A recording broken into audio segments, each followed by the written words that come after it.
Good morning, it's James. I do hope and pray this message finds you and your loved ones peaceful, thriving, and well.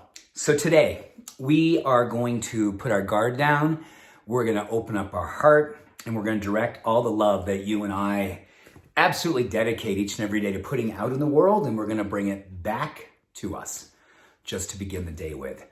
You know, many of you have shared in private messages over the last several months, and in particular this last few weeks, about this sort of empathy burnout and how being someone who cares as deeply as this community does about the community at large, people that we love, things that we see that just break our hearts literally on a daily basis.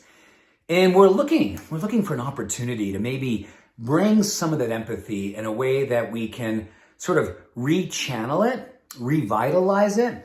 I wanted to call today how to move from being the burned out empath to the empathic badass.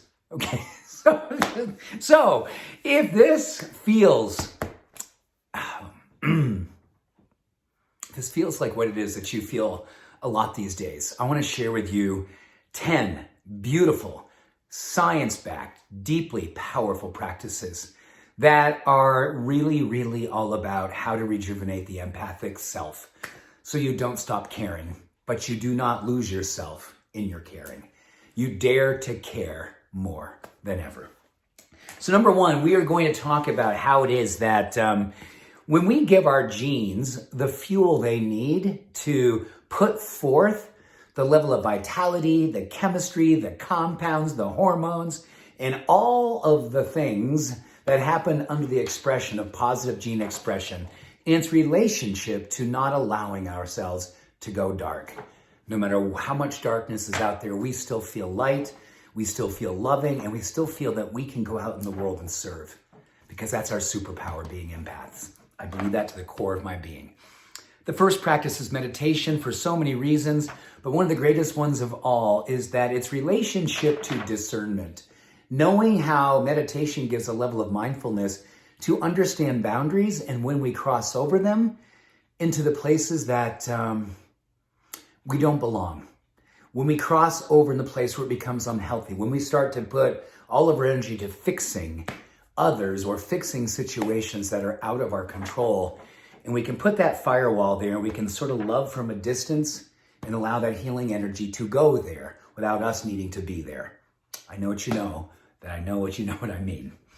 Number two, simply love is a genetic expression multiplier. It uplevels, it augments, it fortifies, it heals. It helps our genes to be an expression of vital force that is uncommon in these times. Simply the act of loving.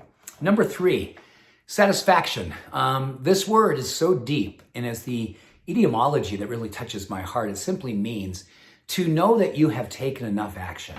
Right? I mean, at the end of the day, don't we all just kind of look back at our day and say, okay, did I take enough action? Am I satisfied with the action that I took? And for me, the barometer is very simple. Knowing that I am alive to the degree that I served, and that I outserve my former self in a way that literally was in alignment with what my heart needed to feel. That's my barometer for satisfaction. Number four, creativity. Let me share a funny little thing that's really, really powerful that I do every single day. And that is some kind of drumming. And I'm not musically inclined. I don't have any rhythm, but I do have a real strong affinity for conga drums and any sort of measure of beat because of its relationship to taking us out of that beta state when we're stressed and we're feeling wired and tired and we can't recognize that we're losing ourselves and our empathy. When we do some drumming, as little as just a couple minutes, it moves us out of that beta state and back into an alpha state, and eventually the theta, delta. It actually gives us the opportunity to reclaim harmony in our mind and then itself physiologically in our entire being. Drumming. Tribes, since the beginning of time, have used drumming for peace. We can use it for the same thing. Number five, getting outdoors. Studies show absolutely that our genes, our mind, our body, our emotions love to see trees. They love to see the sky. They love to touch the texture of nature. Make an appointment to go out and bask in her awesomeness. And it will literally refortify and rejuvenate every part of your being. Number six, This one, gosh, I looked at this and it just brought this so much for me. Being appreciated. We're so good at appreciating that the idea of being appreciated sometimes can be harder for us, right? Being open to allowing others to love on us. Being okay with that.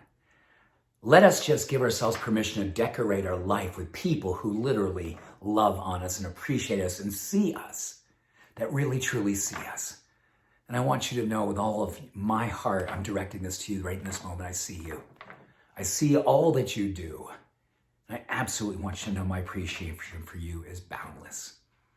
Number 7, long-range goals. Long-range goals have a way of potentiating hope in our brain and in turn helping to fortify certain neurotransmitters associated with fighting inflammation, one of the greatest liabilities for empaths. We get ourselves so wrapped up in the giving that sometimes it creates a low-grade fire that over time burns us out. Number 8, sweating. Oh my goodness, sweat your prayers every single day. Wake up and do something that raises your heart rate, because you raise your heart rate, you literally are raising the vibration that precedes manifestation, right? You raise your heart rate to raise the vibration that precedes the manifestation. Beautiful. Number 9, be intentional about what it is that you do each and every day to fortify your life and to fortify the way that you lead your life. Maybe just intentionally see the routines as more like a ritual and really connect with them as ritual. Studies show more and more that those who ritualize the things that we do with self-efficacy becomes a superpower in helping us to recognize how good we are and recognize when it's time for us to move away from the human doing and return to the human being. Number 10, I want you to hear this more than any of the other 9. Serving. You and I, all of us, are alive to the degree that we serve. Please know that our genes, our being, our light, our love, our physiology, our neurochemistry, all is fortified through serving. And as that we are alive to the degree that we serve, we get an opportunity to begin by serving ourselves each and every morning. Pick 1, 2, 3 of these practices and fortify your love of life. Fortify your love of others, but begin by fortifying your love for yourself. Thank you. Moving from the burned out empath to the badass empath. I love you. Have an awesome day. Bye for now.